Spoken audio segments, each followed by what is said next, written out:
Okay, so to continue on with this idea of using the power chords to create rhythms, again, remember, you can use 2 fingers or 3 fingers to create your power chord. It doesn't make any difference, whatever's more comfortable for you.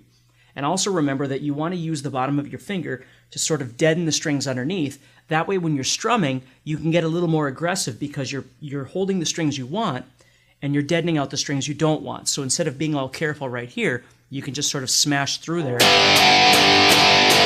and you're going to get the sound that you're looking for. So in the last section, what we did was we used one number between 1 and 8. For example, what we did was I'll just take the G power chord here at the 3rd fret, and I chose number 7. And so on number 7, what I'm going to do is I'm going to be palm muting everybody except number 7.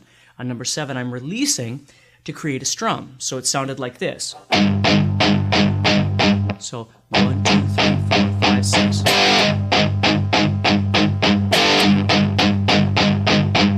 So you were studying palm muting, but then on one number, any number between 1 and 8, you lifted and then you repeated by going back to the palm mute again right away.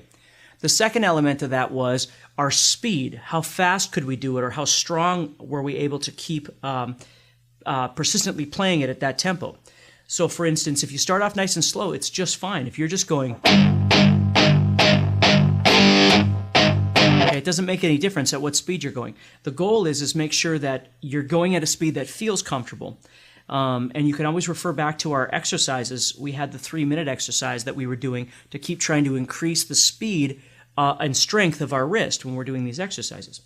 So in this exercise, what we're doing is we're going to take 2 numbers. So we could pick any 2 numbers between 1 and 8. So let's say we choose 3 and 6, for instance. So on 3 and 6, I'm going to strum. Now remember, the trick is number 4, I got to get back to palm muting. Number 7, I got to get back to palm muting. And as we continually make up these patterns, you're going to hear a lot of the popular songs that you like to listen to, in a rock sense, of course, within these patterns, because this is how a lot of hard rock and metal is made up. So I'm using 3 and 6. So nice and slow, I'm going to go 1, 2, 3, 4, 5, 6, 7, 8. So remember, the real goal is being able to get to the palm mute off so you can strum, and then getting right back down again on the next number. So it sounds like this, a little faster.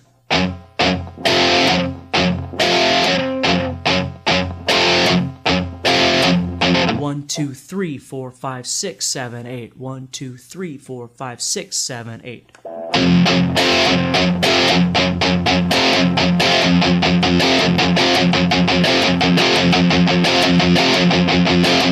What you're going to notice after a while, you won't even be counting, you'll just feel that pattern, whatever it is that you're making up, okay?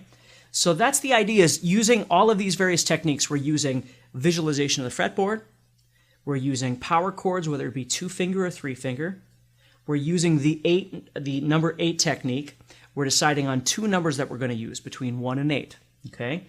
And then the last thing is the actual physicality of the right hand, of being able to keep up with the tempo that you're doing. Again, the 3-minute technique is always a great one to work on, simply because most of the songs that you're going to play aren't, 10, 15 seconds long. They have to last over a course of time. And so what you always have to remind yourself is it isn't how fast you can do something for a short amount of time. It's how well you can do something over a long period of time. That really is the goal. And so, a metronome doesn't have to be your enemy. It isn't necessarily, that tomorrow you have to be faster than today.